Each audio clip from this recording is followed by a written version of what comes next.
Le groupe franco-africain d'oncologie pédiatrique et l'Alliance mondiale contre le cancer se sont unis dans la lutte contre les cancers pédiatriques au profit de 20 pays d'Afrique. D'ici 5 ans, 8 autres pays devraient rejoindre ce réseau. Dans ces pays, 20 000 enfants environ sont atteints de cancer chaque année. Mais le diagnostic n'est porté que chez 15% d'entre eux. Et souvent, les diagnostics sont trop tardifs, alors que ces cancers peuvent être guéris sur place.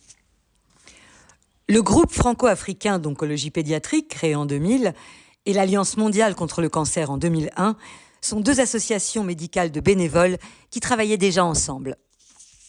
Elles ont décidé d'accentuer leur collaboration autour d'un très vaste programme de diagnostic précoce et de prise en charge rapide et globale des cancers pédiatriques, collaborant avec l'OMS, dont l'objectif pour 2030 est qu'au moins 60% des enfants atteints de cancer dans le monde puissent avoir accès à des soins de qualité et guérir. Pour cela, il est nécessaire de développer une offre de soins de qualité dans chaque pays en soutenant les équipes locales. Le GFAOP et une autre association qui s'appelle l'Alliance mondiale contre le cancer, AMCC. Ce sont ces 2 qui ont écouté les cris d'alerte des médecins maliens. Parce que soigner un rétinoblastome, ça coûte très cher. Ça coûte excessivement cher.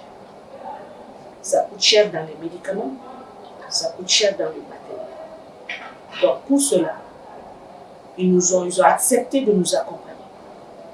De nous accompagner dans la formation du personnel qui va traiter les rétinoblastomes, de nous accompagner dans la disponibilité des médicaments qu'on utilise pour traiter le rétinoblastome, mais aussi de nous accompagner dans la réhabilitation. Le GFAOP et la MCC proposent des formations variées et adaptées pour les soignants, médecins et infirmiers.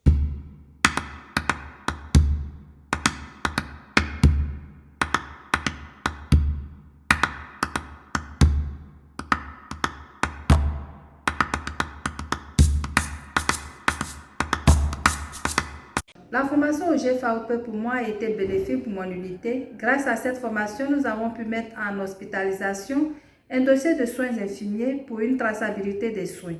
En hôpital de jour, nous avons mis un agenda pour les abandons de traitement et les perdus de vue.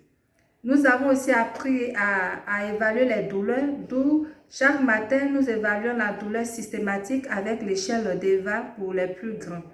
Grâce à la mise en place d'un registre hospitalier commun des cancers pédiatriques, la recherche clinique développée dans les centres de soins permet d'améliorer d'année en année les traitements.